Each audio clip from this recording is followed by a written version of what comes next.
मेरा पहला सवाल ये है कि 2 महीने बीत चुके इस महामारी को आए, कोरोना को आए, और हरियाणा ने इसको बहुत अच्छी तरह हैंडल करा है सर। तो आपकी क्या रणनीति रही है? रणदीप जी, सबसे पहले तो हमारा सेशन चल रहा था, आखिरी दिन 4 मार्च, और हमें अचानक जब पता लगा कि इटली के 14 लोग कोरोना से प्रभावित होकर के, पॉजिटिव होकर के, और हमारे यहाँ गुड़गांव में आके एडमिट हुए हैं, हमें उसी दिन इस नामुराद बीमारी का पता लगा। उससे तो पहले तो पता ही नहीं था। इमीडिएटली हमने पूरी टीम ने, चाहे शासन की टीम थी चाहे प्रशासन की टीम थी, उन्होंने बैठ करके और सब चीजों का एक मूल्यांकन किया, और हमने तुरंत अपनी तैयारी कर दी, कंट्रोल रूम बनाया, और जो जो चीजें आती चली गई उसको हम तुरंत इमीडिएटली रिएक्ट करते चले गए। हमने किसी चीज की इंतजार नहीं की। जो बात जहां से पता लगी, विदेश से पता लगी, भारत से पता लगी, अन्य प्रदेश से पता लगी, वो सब बातें हमने लागू करनी शुरू कर दी, और हमने बाकायदा उसको कंट्रोल किया। 2-3 फैक्टर ऐसे जरूर आए जो हमारे कंट्रोल से बाहर हुए थे, जिसके कारण से ये सारी स्थिति यहां तक भी बनी। अन्यथा हमने कंट्रोल इतना किया कि मूल हरियाणा के लोग तो इसमें प्रभावित नहीं हो पाए। इसमें अगर थोड़ा बहुत प्रभाव शुरू में देखा गया तो ये जो तबलीग के लोग थे, जमात के लोग, वो लगभग 150 लोग तो वो आ गए जो एकदम प्रभावित थे। इसी प्रकार एक नांदेड़ से कुछ लोग यहाँ आए जो तीर्थ यात्री वहां गए हुए थे, उधर से आए तो पंजाब में थे, लेकिन कुछ लोग हमारे यहाँ आ गए, उसका अपना प्रभाव पड़ा।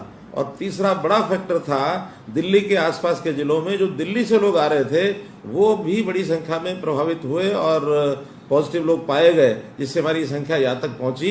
अन्यथा हम आसपास के सब प्रदेशों में अपनी अच्छी स्थिति बनाए हुए हैं, चाहे वो दिल्ली हो, चाहे उत्तर प्रदेश हो, राजस्थान हो, पंजाब हो, सब प्रांतों में हमारी स्थिति अच्छी है, और आज भी हम एक अच्छी स्थिति पर खड़े हैं। तो सर, ये हमारा दूध दही का खाना और इम्यूनिटी का भी कुछ फर्क पड़ा है?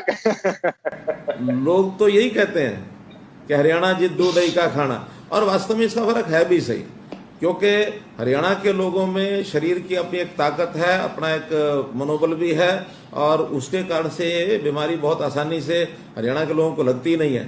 बड़ा एक काम हरियाणा के लोगों का और जो ध्यान में आया कि गांव में जो बाहर के आने वाले लोग थे, चाहे अपने ही गांव के थे, बाहर गए हुए थे, उन दिनों में उन्होंने यानी ठीकरी पैरा लगा के बाहर के बाहर रोक दिए। आए भी तो बाहर बाउंड्री पर जो स्कूल होते हैं, जो बाकी को बिल्डिंग है, उसी में उनको 12-12 दिन 14-14 दिन क्वारंटाइन किया। ये गांव के लोगों ने अपने आप समझ करके और इसकी सावधानी बरती।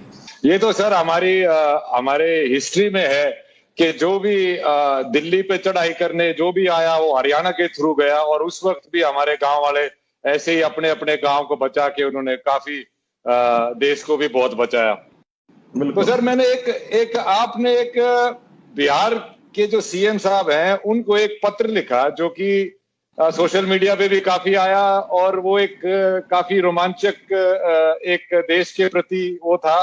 तो आपने जब ये पत्र लिखा तो आपके मन में क्या चल रहा था, कि आप क्या सोच रहे थे कि वो पत्र लिखते वक्त? रणदीप जी, बड़े सहज भाव से लिखा। मैंने कोई इसलिए पत्र नहीं लिखा था कि उसका बड़ा प्रचार होगा। ये ठीक है कि उसका प्रचार बहुत देश में सारे प्रांतों में भी गया, दुनिया के लोगों ने भी मुझे फोन पर कहा कि आपने बड़ी एक अजीब बात लिखी, बड़ी अच्छी बात लिखी। मैंने तो बड़े सहज भाव से लिखा। उन लोगों ने कहा कि हम आपको पैसा भी पहुंचा देंगे, आपके जो वहां लोग हमारे ठहरे हुए उनको कुछ सहायता कर दो, उनको हमारे यहाँ भेजोगे, उनका किराया देंगे।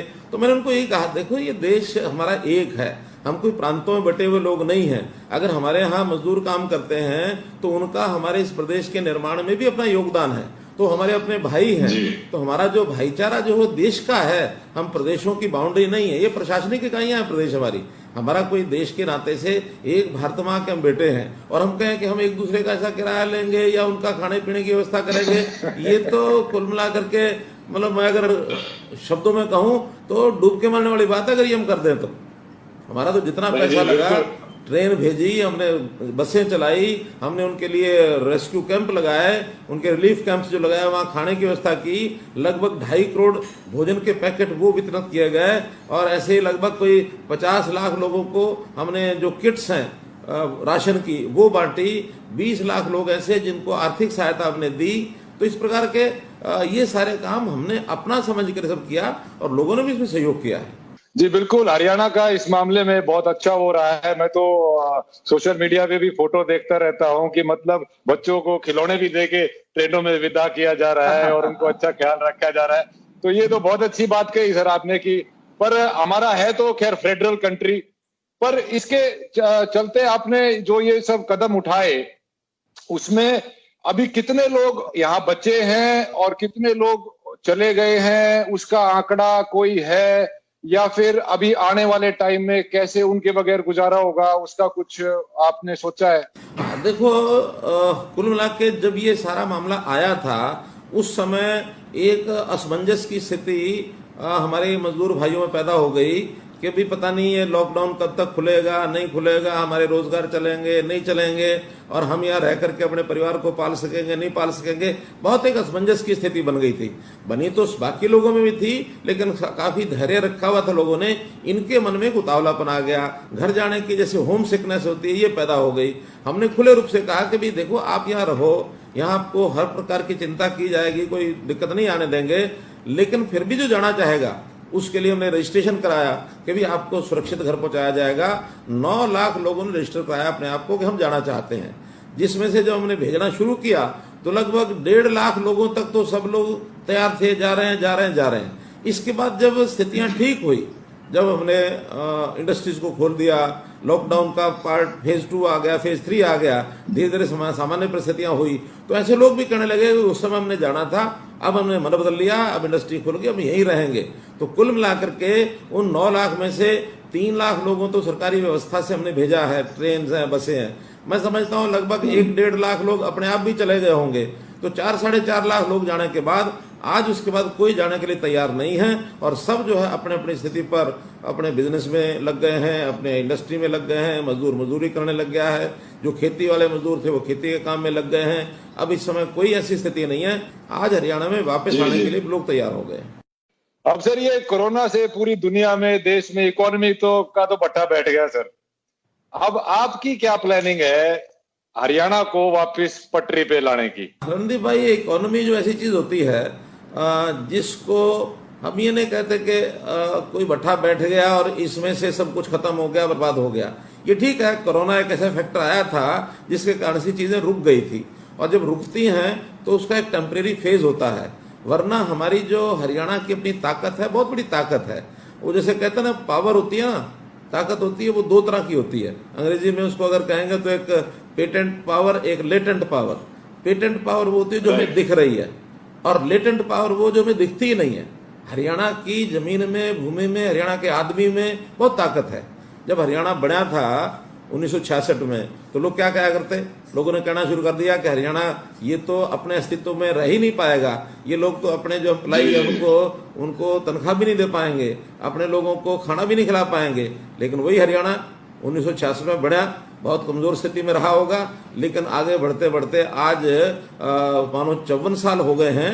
इन 54 सालों में हरियाणा ने अपनी तरक्की करके देश और दुनिया में अपना नाम कमाया है। आज दुनिया में हमारा स्थान हरियाणा का बना है। आज मैं जापान के लोगों से बात कर रहा था, तो जापान के लोग कह रहे थे हरियाणा इस समय अगर देखा जाए तो पूरे भारत में सब प्रदेशों में नंबर 1 पर आया हुआ है। और वो तो ये यहाँ तक भी अपनी यानी सद्भावना हमारे लिए प्रकट कर रहा था कि आप दुनिया में नंबर 1 पर आए। धन्यवाद हमने कहा जरूर, लेकिन हमारा कहना है कि हम हरियाणा में आज चाहे इंडस्ट्री हो, चाहे खेती हो, खेती में भी हमने ball of rice grains, ball of food grains, ये अपने आप को कहलवाया। सारे देश के लोगों का, पंजाब और हरियाणा दोनों ने मिलकर के पेट भरा है, उनको भोजन कराया है। इंडस्ट्री के अंदर आज ऑटोमोबाइल की इंडस्ट्री में सारे देश का 53% ऑटोमोबाइल इंडस्ट्री में हरियाणा अकेला है। आज हम एक्सपोर्ट में आगे बढ़ रहे हैं। आज फौज के अंदर हम जाएं तो हमारी आबादी तो 2% है सारी देश की आबादी, लेकिन हम 10% संख्या में सारी अपनी जो फौजें हैं 10% हमारा हिस्सा उसमें है। तो हरियाणा बहुत आगे है। हरियाणा अपने आप को बहुत जल्दी संभाल लेगा। सब प्रदेशों ने हाथ खड़े कर दिए हैं आर्थिक दृष्टि से। कल बंगाल के लोगों को देखा, उन्होंने कहा कि दिल्ली के लोगों ने कहा कि जी हमारी आर्थिक स्थिति खराब हो गई, हमको सहायता करो। हमने कहा नहीं, हम अपने पैरों पर खड़े हो गए हैं, आप हमारे ऊपर और कोई वजन ना डालना, हम अपने पैरों पर अपने आप खड़े हो जाएंगे। हरियाणा का कल्चर ही एग्रीकल्चर है सर, और हम सबसे आगे भी रहे हैं अनाज की प्रोडक्शन में। और मंडियों की जो हालत होती है सर, वो हम सबको पता है, जो जो गांव से टच में रहा है। तो इसको, ये जो मंडियों में भसड़ मचती है, उसको रोकने के लिए आपने क्या क्या कदम उठाए और कितनी कामयाबी मिल पाई आपको? बहुत बढ़िया सवाल आपने नदीप जी पूछा। इस बार बहुत बड़ा चैलेंज था ये। जहां एक तरफ कोरोना चैलेंज था, वहीं दूसरी तरफ मंडियों में किसान के अनाज को खरीदना, प्रोक्योरमेंट करना, ये भी कोई कम बड़ा चैलेंज नहीं था, क्योंकि बहुत बड़े मात्रा में हम लोग प्रोक्योरमेंट करते हैं। हमारी मंडियों की संख्या, ये सरसों के लिए कोई 100 मंडियां थी और परचेज सेंटर और मंडियां गेहूं की मिलाएं तो 400 थी। हमने पहला काम ये किया, सोशल डिस्टेंसिंग को अगर मेंटेन करना है तो फिर इनकी संख्या बढ़ाई जाए। सरसों की 200 कर दी और गेहूं के परचेज सेंटर मिला के 1800 कर दिए, और थोड़े थोड़े 4-4, 5-5, 6-6 गांव के अंदर एक एक सेंटर बना के भाई सबको वहां ले जाना है। आड़ती भी वहां जाएंगे, सबका एक यानी टेक्नोलॉजी के आधार के ऊपर आपको पता है कि आज सिस्टम ऐसा बन गया कि आप किसी को भी जब जो सूचना देना चाहो दे दो। टोकन का सूचना जाती थी, एसएमएस जाता था, उस दिन लेके आता था। पहले किसान 3-3 दिन 4-4 दिन मंडी में पड़ा रहा करता, इस बार तो उसको कहा 2 घंटे में अपना लेके आ जाओ, वो 2 घंटे में 3 घंटे में अपना अनाज लेके आया करता, शाम को तुलवा करके अपना फारिग होकर घर जाया करता। तो बहुत अच्छी व्यवस्था रही, बिना किसी विघ्न के हमारी सरसों भी और हमारी गेहूं भी ये खरीदी जा चुकी है। और ज्यादातर यानी मैं कह सकता हूं कि भी 80-90% पेमेंट ये किसानों के खातों में पहुंच गई है। एक 10-15% बची है, वो 1-2 दिन के अंदर वो भी पहुंच जाएगी।